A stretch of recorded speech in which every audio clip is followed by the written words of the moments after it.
Welcome to Lead Pods, the official leadership podcast from USMB for pastors and church leaders, where our goal is to increase our impact together. Well, hello everybody, and welcome to the USMB Lead Pods. Thank you for joining us for another episode. I am your host for today. My name is Matt Ersman, and really grateful for you spending some time with us. So we've got a really important topic today that I'm going to get here shortly, but I wanted to start the show today with some good news. Today, we are not going to talk about politics at all. And that's partially because I'm recording in the past, of course. And as I'm recording this, I have no idea who our president is. Or maybe we don't even know when this episode comes out. Maybe votes are still being counted. I don't know. And that's the last thing I'm going to say because I'm tired of talking about politics. And I'm sure you are too. So instead, today we've got a very important topic that I'm really grateful that we're talking about. Today I'm joined by two Christian therapists, counselors who have some really important and helpful insight on the topic of mental health and self-care this year, maybe more than ever before. This is a topic that is so important with COVID and politics and race and just the messy world that we've been in for the past year or so. And so I'm grateful for Carlin Buhrman and Cheryl Dueck for joining me. And again, this conversation ran a little bit long, so I'm actually going to cut the intro a little bit short today so we can get right to what they had to say. Thank you again for joining us. I encourage you to listen closely and really take their advice to heart because this is really helpful, good stuff that we all need right now. So one more quick note before we get to the interview that we did have a few kind of strange little Zoom hiccups in this conversation. So you might hear a couple little strange noises or the volume might kind of go up and down a couple times. So I apologize in advance for some technical difficulties, but just hang in there and try to concentrate on the really great content. Without further ado, a quick word from a sponsor and we'll get right to Carlin Buhrman and Cheryl Dueck. Deciding on the right college is a big deal. At Fresno Pacific University, we get it. We're a private nonprofit Christian university where your academic success is our priority. Our Mennonite Brethren roots run deep, from the classroom to the field. Professors connect you to research and internships. Financial aid makes your education affordable. And with our 4-year guarantee, you'll graduate on time to launch your career. All right, my friends, thanks for joining us for another episode of the Lead Pods. We've got a really important topic today that I'm excited to dive into. We've got two experts on the line today I'm excited to introduce you to. So thank you to my guests today. We've got Carlin Buhrman on the line as well as Cheryl Dueck. They're both marriage and family therapists. So ladies, thank you both of you for joining us today. Thank you for having us. Absolutely. Like I said, this is an important topic. So we are recording this kind of mid to late September. I think it'll release a little bit later here, but we're still thick in COVID world. I know, Cheryl, it's a little bit different in California than what it looks like here in Kansas.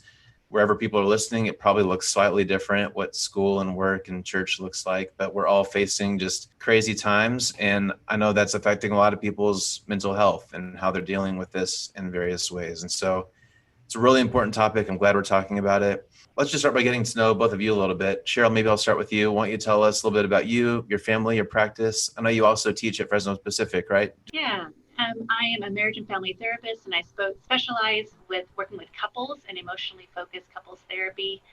I also teach a little bit at Fresno Pacific Biblical Seminary and supervise associates and trainees in their journey to become licensed therapists. I'm married to my husband, Peter Smith, who's also a professor at Fresno Pacific University, and have two boys that are almost 20 and 17.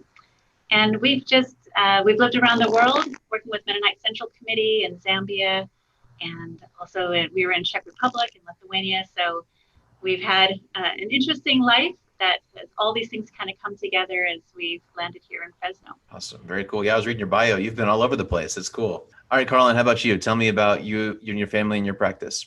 Yeah, we live here in Heston, Kansas, and we started Central Kansas Counseling, my husband Blake and I, about 6 years ago out of Heston Mennonite Brethren Church. And we're just very blessed to be able to grow, and we needed to move out of there about 1.5 years ago, and we've brought on a few more therapists and just really enjoying connecting our community to our community. We've got 2 kids, 11 and 7, and we are venturing into full in-person next week. So we will see how that goes. And Blake is an executive coach here in Heston, and he also just kind of helps. He's a marriage and family therapist as well, and helps with administrative stuff around the office and that kind of thing too. Well, I've mentioned this before on this podcast. I think that I'm grateful that we're in a season of culture, or whatever you want to call it, where mental health seems to be getting a little bit more of a spotlight than it did maybe, I don't know, a decade ago or something like that. At least I'm hearing about it a lot more, even pre-COVID. There seems to be more of a focus on that and more of a realization that it's an important thing that we need to deal with. I think for a while, we weren't really talking about it very much. And so both of you, maybe especially as we're in COVID here, are you seeing a huge uptick in your clients, and how has your practice changed since COVID started February, March this year? Well, I can start to speak to that. We went from full in person to all of a sudden just a dead stop in terms of seeing people face to face, and had to move to telehealth for a couple of reasons. Blake and I and our family had just come back from visiting some missionaries in Colombia, and then we wouldn't be able to go anywhere for the next 2 weeks. We needed to be in quarantine. So a little bit more gradually, the rest of the office had to also transition to telehealth. We've noticed there have been some dips in terms of that transition, I think, but people are recognizing the need for just people to walk alongside of them. They're dealing with emotions they've never had to deal with before, at least at this level of intensity and for this long. And so we have just noticed that there's a lot of referrals going on, a lot of people that want to come in for mental health. We have transitioned back into in-person, though we're offering other options as well. And so, yeah, that's just it's been an interesting journey over the last few months. Yeah, I find that all of the issues that we had beforehand just get amplified in this kind of a situation. So when we first all moved to shelter in place mid-March, remember that crazy week where everything changed daily, I think. There were high rates of anxiety, but a lot of people had a sense of resilience that, we're going to make it through this. Some of the couples that I was working with, they found this is actually a real gift to them. They have more family time. A lot of the stressors that came into their relationship and they were conflicted over kind of went away because they had time together and they could connect. So that was a gift. And there are others that all of their own hurt and their pain was amplified because they were with their family and with the ones who had maybe were the cause of some of their wounds. And so that became even worse, right? Yeah. And then as time has progressed, the number of people whose coping skills they thought were pretty good, those have worn down. And so then now we're having even more of this anxiety, depression, anger, loneliness, boredom, a lot of those things. And my regular ways of coping aren't always available to me anymore. Community, worship with other people, exercise, and being out in nature. At least much of our nature has been burning up in this area. So there's lots of things that we would normally rely on that we can't rely on in the same ways anymore. So then now we're seeing a kind of a second wave of those, not just the ones who initially were feeling the stress of the shift and the word pivot, we've been using much of this pandemic. There's kind of a second wave, and maybe there's going to even be a third wave of people who's like, oh, things are starting to crack. I can't keep holding on in this way. It has been just such a crazy year. Where I remember that week that you're talking about, Cheryl, where everything came crashing down, and I mean, all of us were having to make last minute changes, and a lot of churches were having to make changes like on a Friday before a Sunday, and it was just crazy for all of us. And so I'm remembering back in those early days, and obviously it was such an unknown. None of us knew what was happening or how long it would last. I'm guessing most people probably didn't think it would last as long as it has, now that we're in late September, early October. And so it makes sense to me that you're seeing this kind of shift of people had this resilient spirit, but oh my gosh, it's September and this is still happening. Like I understand, like I'm kind of there too. So for both of you again, what are what are some of the most common, I mean, you've both answered this a little bit, but what are some common things you're seeing? And are there any groups of people that you're seeing are being a little bit more vulnerable to some of these things, or people who might need a little bit more help in this season? Can you tell us just some of the warning signs and some of the people that are maybe extra vulnerable during this time? Well, I can speak to the question about who's being impacted by this. And I would say that some of us have more privilege, and so we are insulated from some of this. If we've had families that have been supportive and caring for us, if we have stable income, I have the kind of a job where I can move to online, I can move to telehealth, and I can continue working. So those that are being more disproportionately impacted by this would be our Black and Latino brothers and sisters, partly because we've learned in the research that they are more affected with COVID deaths than much of the other populations, and they also have financial worries. And then you add to that the racial trauma that is also part of our society. So there's so many layers for our brothers and sisters, people of color, those who are of lower income, and those who have to continue to work and put themselves at risk with COVID because they have no other choice. Women, more than men, even if you account for income, women disproportionately take on the caregiving roles in their families, and especially with children going back to school, if that's in person or online, virtual learning, there's just a lot of stress that happens there. But then we can also look at there's adolescents that are really feeling the pain of this and their need for peers that they're not having access to in the same way. Our elderly people, our elderly population, they're also really struggling. Frontline workers, I mean, the list can go on and on with all of those. And then, of course, the ones who are in poor health and worrying about how is this going to impact me if I should catch this. So their anxiety is really elevated because of the greater risk to their health. Yeah. We could dive in deeper into each of those, but for just a minute, let's talk about the adolescents and some of the older people. They have a similar deficit, maybe that the social interaction is just so crucial for those two age groups.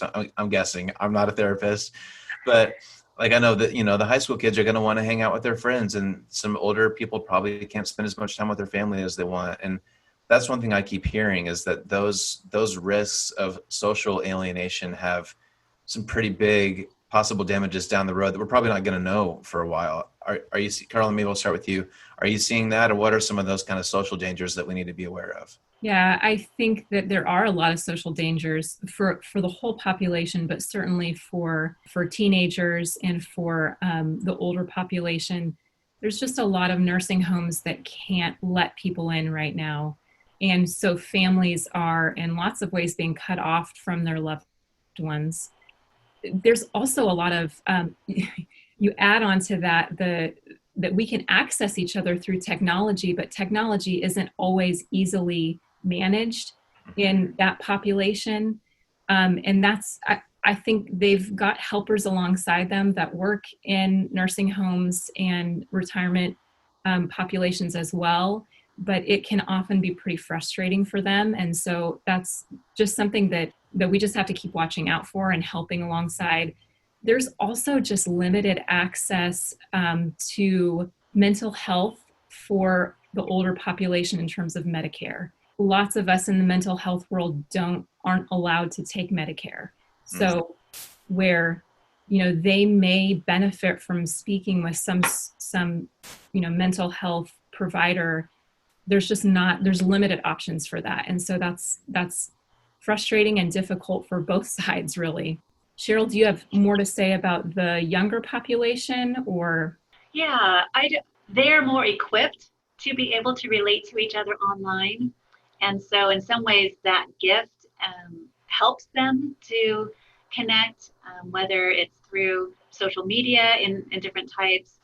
And I wonder if they're also going to start seeing the limits of it. When you take something to the extreme, something that can be good, and when that's all that you have, you realize the limits of it, and then you pull back, and maybe they'll be craving in a new way that face-to-face interaction when it's been taken from them in certain respects. So with all these things with the pandemic, there's often things that are huge limitations and drawbacks, but there's a possibility in there. There's an opportunity, a gift that could emerge when they realize, oh, this isn't enough. I really do need that interaction. Hopefully, it will spur on relationships and connection in a new way when we're released to do this in new forms.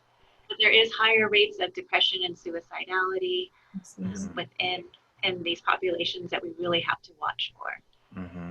And, I think it's unfortunately just true that we're not going to know a lot of these effects. We're not going to know for months or years down the road. And Cheryl, I'm glad you brought up the inequality differences, because I think that is a huge thing where, like you said, some minority people probably don't have the same, they definitely don't have the same privileges that the three of us happen to have as just white, upper middle class people in America. So if, for those people listening, if they are in kind of the majority, we're kind of veering off topic here just a little bit, but I think it is important. Like what can we do to try to help those minority groups? Do you have any ideas of if we are in the majority and we recognize that our kids' friends, or maybe we have family members who are in those demographics that are falling behind?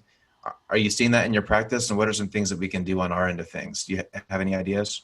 Well, the first thing that comes to my mind is, and it feels limited in some ways, but we have to do our own work.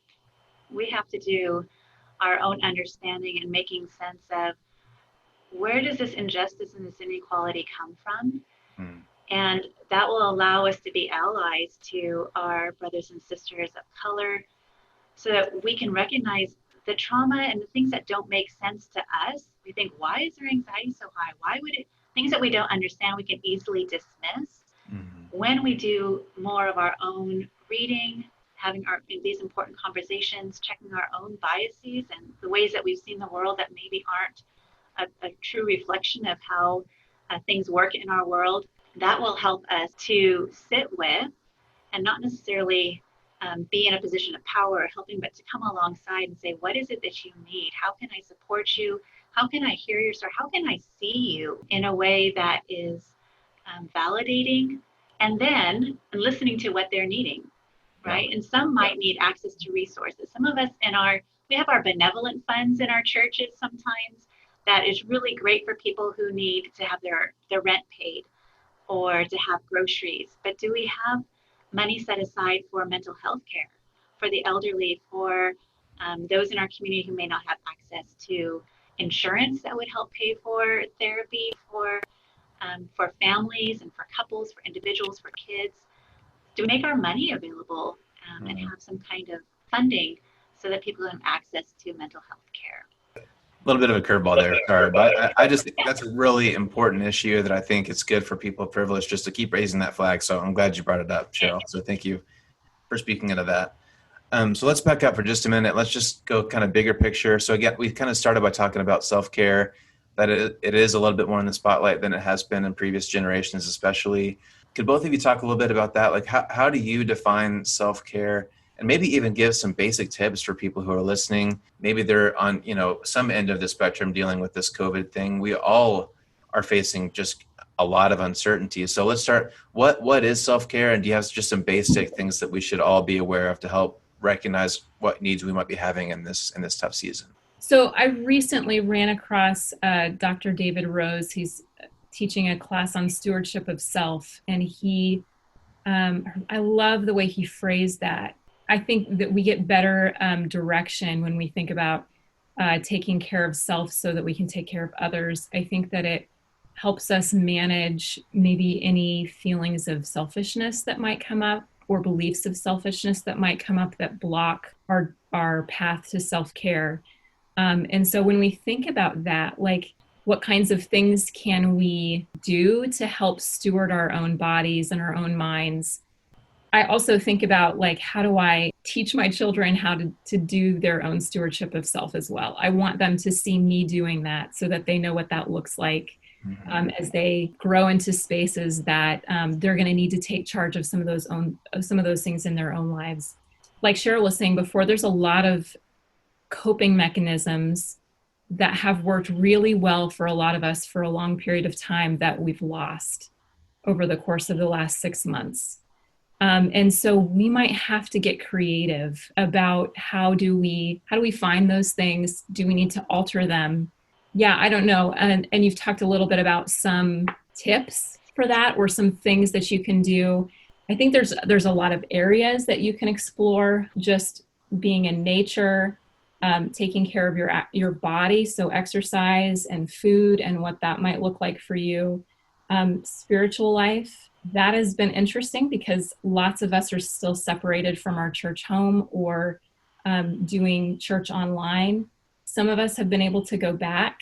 We've had limited access to church for the last 6 months now, and just pretty intentionally chosen to engage with a small group of people that we know we can social distance with, that are like-minded and are going to encourage us in our faith and those sorts of things. So finding people, I think, that encourage you spiritually, that make you feel like you belong, those are really important things. Yeah, those are kind of, I know Cheryl's going to be able to add to that, but those are some at least starting thoughts. Yeah, what do you have to add there, Cheryl? Yeah, I like what Carlin is saying with this. And there's so many ways that we can talk about self-care. We can talk about the stewardship of self. We can talk about soul care or Sabbath rest. Sometimes even just the name self-care, people are triggered by it. They're like, no, I can't do that. But when we think about it as a way to love God, love ourselves, and love others. I used to live in Africa, and they have these three-legged stools.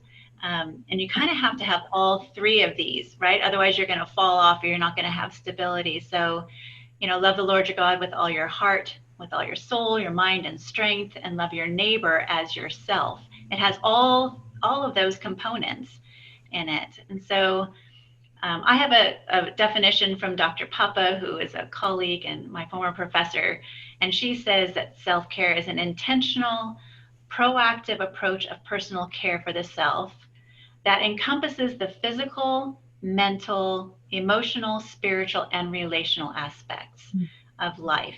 So all of these different areas, and you get that in the mind, soul, heart, strength, right? You've got all of those different pieces.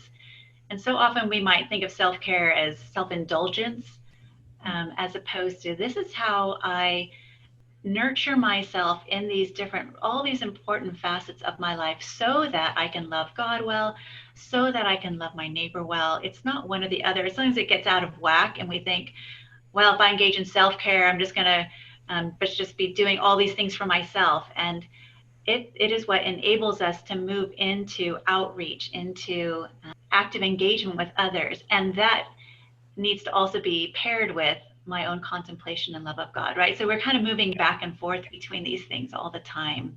Mm-hmm.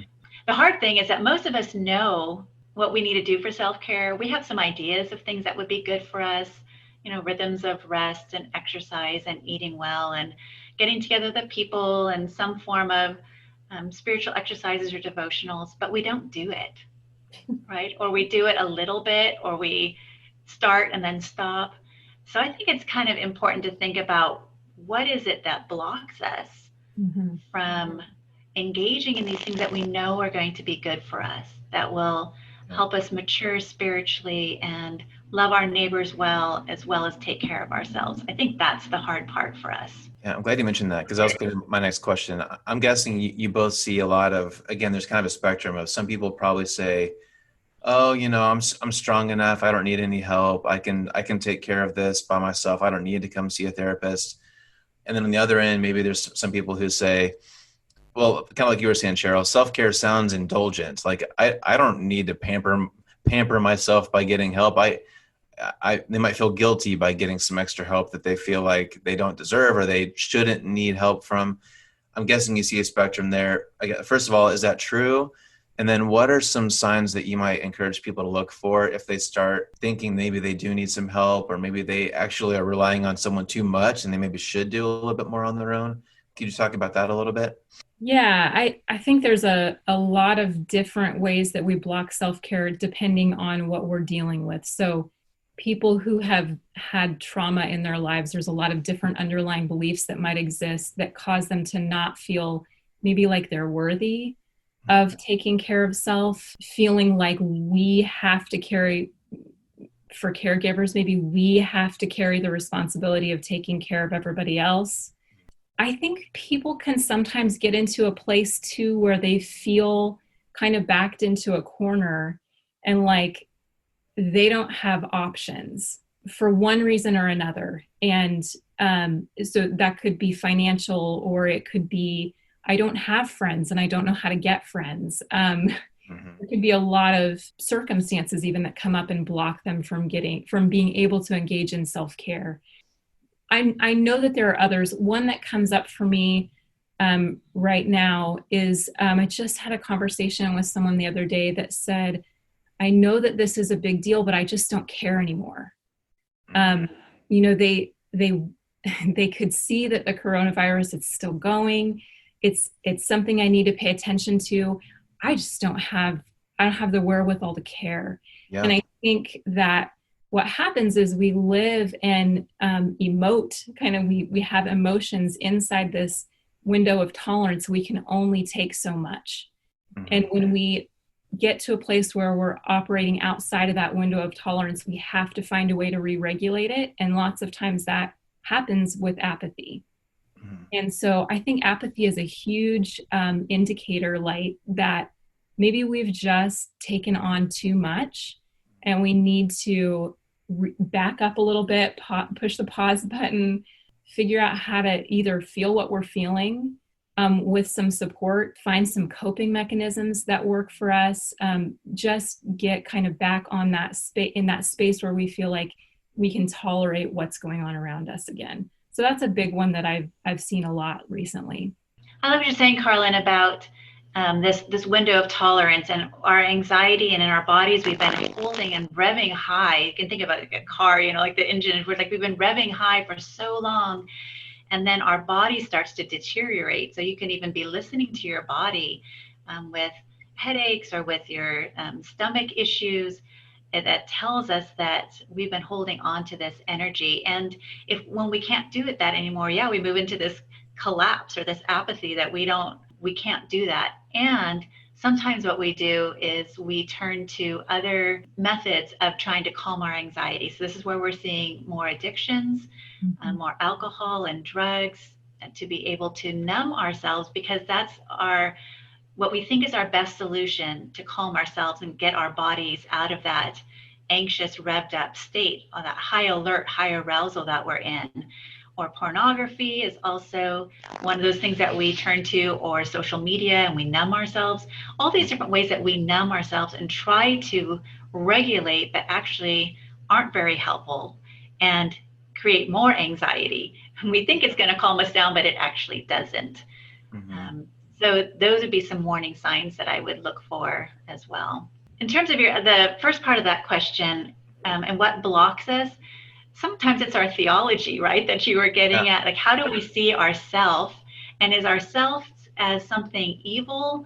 Is it something bad or sinful? Or is this ourself that is created in the image of God, the imago Dei, that is loved and cherished, and that God delights in us? One of my favorite authors, Henry Nouwen, says that he warns us that self-rejection is the greatest enemy of the spiritual life, because it contradicts the sacred voice that calls us the beloved.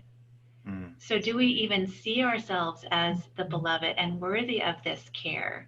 Mm-hmm. And if we don't, we're going to run ourselves ragged. We're not going to pay attention and do the things that will help us to thrive. Mm-hmm. The selfishness, the feeling of selfishness or guilt.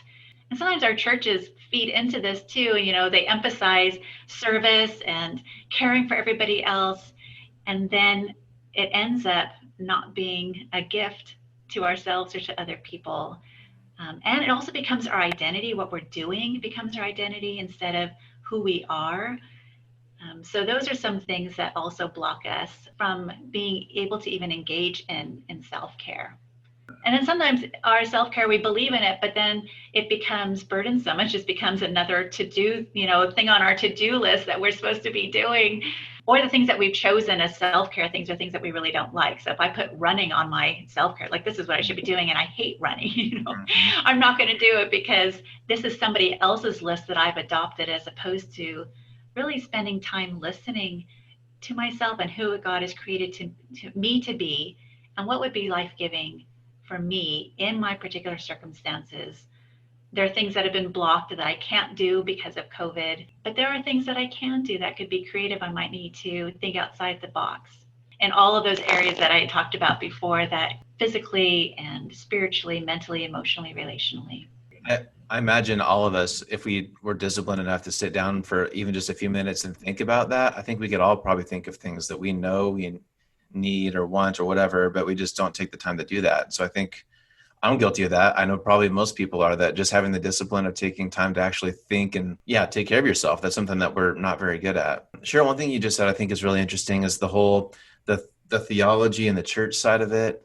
I know, again, this is kind of morphed, I think, in a healthy way over the years, but I know I've heard people say like, well, if I'm a Christian, I shouldn't need counseling, or I shouldn't need help. I should be able to pray and do spiritual disciplines and take care of this on my own because I've got the Holy Spirit and I don't need anybody else. Like, again, I think it's morphed a little bit, but I think there's still a little bit of that in some people where they say, if I'm a good Christian and I can pray and God can help me, but I don't want to put words in your mouth, but that sounds a little dangerous to me. Do you still encounter that? And what would you say if someone kind of comes from that kind of background? Absolutely, we encounter it. I love the Holy Spirit. I'm so grateful that we have a comforter and we have the Holy Spirit to empower us and walk alongside us in these things. And God's also given us community, right? And the body of Christ to be connected to. I love in Ecclesiastes, I think that's where it talks about two are better than one. And we often take that as to be marriage, but that's not the context of the passage, is not about that. But that we need somebody who can pick us up when we fall down. We need people who will journey alongside of us. That sounds more like the rugged individualism of our society than a reflection of the kingdom of God. Yeah. So I might want to caution us to be able to separate those two out a little bit and say, oh, wait a minute, we live by a different kind of covenant, a different kind of way of being in the world that is shaped by the kingdom of God instead. That says it's okay to have a healthy interdependence with those people who are around us, that we don't have to walk and journey alone. And Carlin, anything to add there? I know like this really is kind of a spiritual issue. We don't really think of it that way, but do you want to talk about that a little bit? You know, the direction my brain was headed, I was thinking back a little bit to some of the conversation about coping mechanisms and to thinking about how the church has really handled emotion in the past. And it feels like I love the church and I think that we value emotion, and we can see that biblically Jesus valued emotion and felt emotion as well. But I think there are times that we kind of just brush it aside and encourage ourselves to think rationally, just kind of keep walking forward in the way that we know we're supposed to go. I think one of the problems with that is that we have not learned how to feel. I think there are lots of people that I encounter that just pile coping mechanism on top of coping mechanism on top of coping mechanism. And when those fall apart, they're still carrying all the emotional stress in their body. And so I think one of the things that I continue to see and continue to encourage for people is there needs to be some space where we finally just put the coping mechanisms down just for a few seconds and notice what emotions are going on inside our bodies so we can process them and move through them. We rarely get stuck in emotion. It's meant to just let us know what's going on, remind our bodies where we're at, what we're dealing with, and then when we feel them, we can move through them. I just want to add that to a conversation about coping mechanisms, because I think that coping mechanisms, they're just that. They're not always dealing with the actual issue. Does that feel true to you, Cheryl? You experienced that as well with people? Yeah, differently. Especially in the church, we don't know what to do with our feelings. We don't know what to do with our emotions. I like the metaphor of a train going through a tunnel, and our emotions just need to go through the tunnel to get to the other side. And oftentimes we block the tunnel because we think, oh no, we're going through a scary tunnel, instead of saying this is exactly our bodies, our minds, our souls know what they need to do. They need to just we just need to feel it, and we'll move to the other side. But unfortunately, we use scripture, we use platitudes, we use all kinds of methods to block that tunnel. And our emotions can't just do what it needs to do to be able to have this natural flow. It'll be intense for a little bit, and then it will calm down after that. That's what our emotions do. It gets bigger and more intense when we block it. Right. And so there's this idea called spiritual bypass, that we want to get to the other side of that tunnel. We know we need to go there, but we try to use these spiritual platitudes to get us to the other side without doing the work, without doing having the journey to get us to that point. I think maybe that's what I think about. And we use all these coping methods to, like to keep us from feeling when we could just feel it. And it might be 5 minutes of intense crying or just release. It might be longer, and it might come in waves, but it's worse when we hold it in and we block it. Instead of God, having the sense of God coming alongside us, having the Holy Spirit journeying with us in the midst of our pain and with us in our emotions, helping to carry that with us, having our church community or friends just be present with us. They don't need to do anything with it, just to be with us in it. And it will subside over time. So that's what I was thinking about when you were talking about emotions. But when we block it, we try all these other things with alcohol, with drugs, with shopping, you name it. We do these things to block our feelings instead of saying, I can move through these emotions, and with God's help, I'll move to the other side, and it won't be as horrible as I think it's going to be. It won't overcome me. It won't overtake me, by God's grace. That's really good. One thing that I'm thinking as you both are speaking, again, I want to be really careful not to stereotype or generalize, but one thing as I was hearing you is just, I'm curious if you've seen differences in men and women in this season. As you're talking, I'll just speak from a guy perspective. We don't know what to do with our emotions sometimes, right? And we're not good at just, like, I can't really remember the last time I've just sat and cried. Maybe I should. But are you seeing a difference, male, female, especially in this season? Or do you have any specific advice for, again, I don't want to stereotype, but if a guy has a hard time knowing what to do with his feelings, or maybe a woman's in a similar situation, you going to talk about that at all? Maybe some tips that might be helpful for those two groups? Yes, it might be stereotyping. I do think that across the genders that there are different personalities that experience emotion different ways. Sure. And I think as a culture, we have done males a disservice in terms of what we act like we expect from them when it comes to emotion. And so I do think you can see it more often in males, partially because of just the way we expect males to act and to experience emotion, and to maybe not cry because you need to stay strong for the rest of the family, or whatever the narrative is behind that. I think there are probably a whole lot of different ways to help people start to get in touch with their emotion. And I think the thing that I would say first off is if somebody's thinking about trying to do that and it starts to just feel overwhelming to them, that there's always hopefully that there's therapists that they can reach out to, or there's friends or pastors that they can reach out to, because I think when we feel overwhelmed, it's very difficult to just sit with emotion and let it pass. Then we start to do all those blocking and, trying to run away from and avoid mechanisms that keep us stuck. Just some really maybe easy things that you can start to do, just to kind of sit down and just turn your attention inward a little bit, pay attention to, are there spaces even in my body where I feel a certain emotion or a certain sensation? Do I have any thoughts that go along with that? I often have people put some imagery to their emotions. So if you're feeling something in let's say in your stomach, talk to me about what that would look like. What shape would that be? What size would that be? Would there be a color to it? Would there be a temperature to it? And then if people are comfortable with it, just letting them sit with it and notice, what kind of thoughts come up? What kind of emotions come up? What kind of sensations in my body? And are there any experiences that's connected to or not? And then just watch it change. That's one of the really simple things that I do with people often. I love that. I work with couples primarily, and I will often, when the couples come in and they hear that I do emotionally focused therapy, especially the guys, might freak out right away.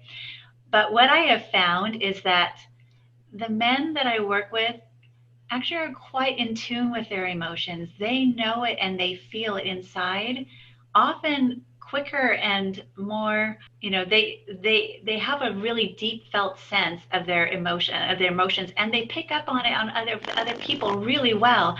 They just don't know what to do with it.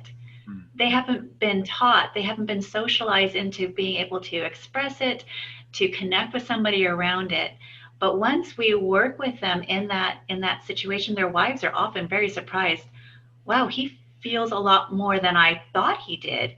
It just gets blocked because they don't quite know what to do with it. Mm-hmm. So I think there may be some gender differences a bit, but I think that's all just socialization and what's been taught in our society, and not biological by any means. And it just sometimes just takes pausing, slowing down, and not having the stigma attached to it. That says this is normal. This is just what it means to be authentically human, to have these emotions. There's nothing wrong with me. Men are often avoiding the perception of being weak, right? And there is something really vulnerable about having these emotions and letting them come to the surface and allowing somebody else to witness it and hold it with you. And we're all a bit allergic to vulnerability in our society. And so I think that's part of the difficulty of it. But once we create a safe space where it's okay to be vulnerable, to be real, I find that both men and women can access that emotion, and it can be really beautiful and sacred when they hold it together. Not hold it together as like I've got no problems, but hold the emotion with the other person, to share it with them and to be seen and known and loved in the midst of that. So much healing happens in those moments. Yeah, that is beautiful. Well said. And Cheryl, you keep teeing me up perfectly. So my next question, or the next thing I wanted to talk about, is I've heard this several times, and you probably have heard it and said it several times, that it is okay for people to be struggling, like especially right now. Like we are in a pandemic and there's race issues that have not been around for a while. And there's political junk that's just overwhelming. And there's, the social media stuff, and then the kids in school and work. And like, we are living through a very difficult time. And I think I maybe emailed this to both of you, and I'm going to butcher it, but I've seen a quote, something that it's normal for normal people to feel unnormal when the world isn't normal. Like it is okay if you're struggling with anxiety or depression, or even just you feel off. It is okay, and it is very normal for you to be feeling like that. Again, I don't come from a therapy background. Can either of you talk, or maybe even just give some encouragement if people are wrestling with feelings they haven't had to wrestle with before? It's okay and it's normal, right? Any other encouragement you'd share along those lines? Yeah, I mean, we're in the middle of really a worldwide trauma that is continuing for a long period of time. And so I don't think we should be expecting our bodies to perform mentally, physically, emotionally the same way that we do when our stress level is low and we're managing life well. That is our normal right now. And we do carry trauma around in our bodies. It's something that can turn into physical health issues. It can turn into, all of these other mental health issues, depression, anxiety, lots of other all of the, the addiction issues and all of those things that we talked about earlier. I think one of the best things that I've heard in this last while is it's really okay to just feel what you're capable of and do that. Like you don't have to be picking up a new hobby or be making massive changes to your living space. Like it's okay to just take a nap on a Saturday afternoon or, whatever it might be. So yeah, learning how to be okay with living, or to be as okay as we can be, to take care of ourselves the best that we can while we're living in the midst of a global pandemic and a global trauma. There might be another gift in this for us. Absolutely. that is a message that runs countercultural to what our society tells us about go, go, go, do more, achieve more. And depending on our situation and our context, if we can, I know there's some who can't, but if we can allow ourselves to slow down or even to release the expectations that burden us and allow ourselves to be in this space in a different way, that can be really helpful. Listening to our bodies when enough is enough, listening to our minds and our souls, and we say, I can't do more on this. I also think we've been shielded from a lot of this. And if we've lived in other parts of the world, we think about our Syrian brothers and sisters and refugees, other places that have experienced long, hard lives on so many different levels. We've been shielded from that. Many of us, not all of the US, but many of us have been shielded from that. And so we've been a bit blindsided by what it feels like. But maybe this will engender some compassion in us towards other people, towards immigrants, towards refugees, towards people in other worlds who have struggled with food scarcity and all of those kinds of things. And now we have a bit more like, oh, this is what it feels like. So maybe it will make us more compassionate towards other people, but it also means we have to be compassionate towards ourselves. So we normalize it. We say, yeah, it's okay. We're in an extended period of uncertainty, which is super hard. All these other layers, and many of us struggled before this, the very few of us, like, life was absolutely perfect until March 13th or whatever it was that date was. Many of us had our own wounds and our own hurts and struggles and conflicts that we were already dealing with. And this just adds a lot more into it. So being really gracious with ourselves and recognizing this is how much I can do. Yeah. And isn't it great that God's love towards us isn't dependent on what we do? So, we can rest in that and hold ourselves in a different space. That can be really helpful. And Cheryl, you're reading my notes because that was my next question. So this is again, it's a heavy time. Like it's easy to slip into focusing on all the things that are hard and difficult. But I'm curious, you hinted at some of those already, Cheryl, but what are some other positive things that you see coming out of this? Like, what are you seeing that gives you a little bit of hope for whenever we turn this corner, if we ever turn this corner? What are some things that you hope life looks a little bit different? And like for me, I never realized how much I loved going to a movie theater. Like, I cannot wait to go see a movie or to go to a Chiefs game again, or like, just, I think for me, like there's little things I can't wait to just really enjoy again. I think we just got so accustomed to these things that, again, maybe not even that high, doesn't have to be that special of an event, but just those little things that we took for granted. Are there other things that you're seeing that you hope maybe this time that we've been in puts a positive spin as we move forward? One of the things I think you're talking about is just pulling back from being less engaged in the moment. That's kind of what we do on a regular basis when we're so busy, we don't really have time to take it all in. And now we've pulled back and you're going, what? I really love these things. I really miss these things. I think going back into it, I'm hoping that I can adopt a bit of a child's perspective, kind of this, I'm doing this for the first time again. How can I really be present here? And I think that's going to be really neat. We can start practicing that now, just in the really little things, getting to maybe buy yeast at the grocery store and that's been out of stock for so long. And maybe I can bake a loaf of bread and just really spend time enjoying it. I also see, I just hear a lot of people talking about if they've been able to slow down, whether that's been a positive for them or a negative because they've lost their job. When things start to move back to a place where we're expected to be more busy, how can I be really intentional about the things that I want to invest in? I think that's a gift that we are going to be able to look at and get really healthily critical about in terms of, connecting with our spouses and our families and our kids and saying, these are the things we really want to be a part of because they're life-giving for us.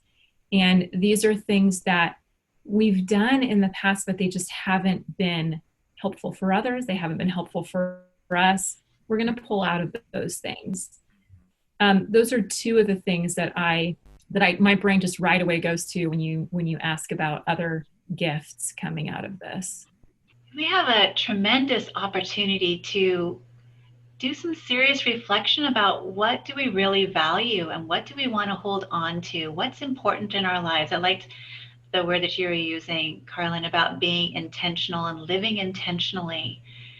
And so often we just kind of do things because everybody's doing it. This is just the way it is here. And I'm a little concerned that we can't wait to go back to how it was. And how it wasn't all that awesome in some respects. Like there were some good things to be sure, but like I said before, that our mental health was a major issue before the pandemic. It's just been exacerbated, but our way of life in the United States hasn't really been sustainable on many, many levels. If you think about earth care, and climate change and racial relations, even how we do church. There's so many opportunities for us to allow the Holy Spirit to breathe life into these things in new ways, for us to reimagine it. But again, that what you talked about, Carlin, before about apathy, is that I'm worried that we're going to we haven't maybe not conserved enough energy to be able to do that thoughtful work that says, when I get to re-engage in new ways, who do I want to be? How do I want to reflect God's character in a different way than maybe what I did and how I live on many different levels, not just with my friends and family, but in larger societal ways. Mm-hmm. So maybe there's some gifts and opportunities there that we may not have seen otherwise. I was an interim pastor this past year, of all years to be stepping into pastoring. God has a sense of humor. But a lot of those conversations too says, when we can't do the things that we normally would do to be the church, how are we going to reimagine it? And how exciting that can be if we're not too stressed out and burnt out and anxious to be able to engage that, which is why self-care is so important. That when we do that, we will be able to be renewed and enter into this in a new way for as long as this pandemic goes on. Who knows when it's going to be over? So we can't just say when it's done. We have to learn how to live now in a sustainable way so that we can thrive and not just survive it. And that's good. I feel convicted of that because I think you're right that so many of us live lives that it's not sustainable in the long term. And yeah, this has kind of forced that to rise to the surface. So yeah, I'm hopeful that some good will come of this, even in the midst of the crazy year we've had. Okay, we're running late on time already. I feel like I've still got more I'd love to talk to you about. This is such an important topic. Like I mentioned at the beginning, I'm glad, at least in my world, it does seem like the stigma is starting to ease a little bit. People are starting to notice that this is really important. So first of all, thank you to both of you for the work that you're doing and for helping us out today. We are running out of time here, but is there anything that either of you wanted to talk about that we didn't get to yet before we wrap up today? Maybe just the metaphor of self-care. We can either think of it like a Band-Aid, where when I'm bleeding, I'm going to put it on, and it's just kind of a stopgap measure. And instead thinking of it more like a seatbelt, where we get used to just putting it on, and it can protect us if something happens, but it just becomes a way of life instead of something that is just brief, something that we are doing just in the moment when we're in crises, instead of, no, this is just what it means to be able to live life in a good, healthy way. So I'd encourage us that hopefully even after the crisis kind of goes down a little bit here with the pandemic, that we don't stop talking about the need for stewardship of the self or Sabbath rest or self-care, that this becomes a part of our ongoing conversation in the church and in our circles. I think the biggest thing is just that we continue to be real with each other, just that we continue to be present and provide, like Cheryl was talking about before, let's find more and more ways to provide safety for people and companionship. Loneliness is a really hard place to be. So I appreciate the opportunity to talk about this because it's happening all around us. And the more we talk about it, the more we, I think we start to see opportunities. And that's a really important thing. All right. Well, again, I want to thank both of you again for the work that you do day in and day out with your patients and your clients and what you've helped us with today. I'm just grateful for a chance to talk. Like you just said, Carlin, it's an important thing for us to keep talking about. And I hope that the church leaders listening will continue that with the people they have influence over. And we are all in a season where we could use a little bit more help. So let's be gracious and kind to each other and do what we can to help that, especially in this season. So ladies, thank you both for your time today. Very grateful. Thank you. On December 1st, USMB will launch our annual Giving Tuesday campaign to celebrate and encourage giving. Over the past 6 years, we've raised over $176,000 for Kingdom Ministries. This year, with your help, we hope to add to that amount. All donations on Giving Tuesday will help resource USMB church planters and provide lead initiatives for MB pastors and churches. Please consider supporting USMB on Giving Tuesday by visiting usmb.org and follow the link to donate online. You can also watch your inbox and follow USMB on social media for more information. Thanks for your continued generosity on this year's Giving Tuesday. Well, once again, I want to thank Cheryl and Carlin for just really great conversation today, as well as some really great pointers that I think we'd all be wise to follow. And again, I don't want to repeat myself too much. I think I said several of these things right as we wrapped up the conversation with these ladies, but I just encourage you listening wherever you are today, especially if you're listening when this episode comes out at the beginning of November. Please let's all try to do a really concentrated, ramped up effort just to be kind and gracious to each other. This has been a hard year, and it doesn't look like it's going to magically go away anytime soon. So with COVID, with the election results, wherever those end up landing, please just be gracious and kind, both to other people and to yourself.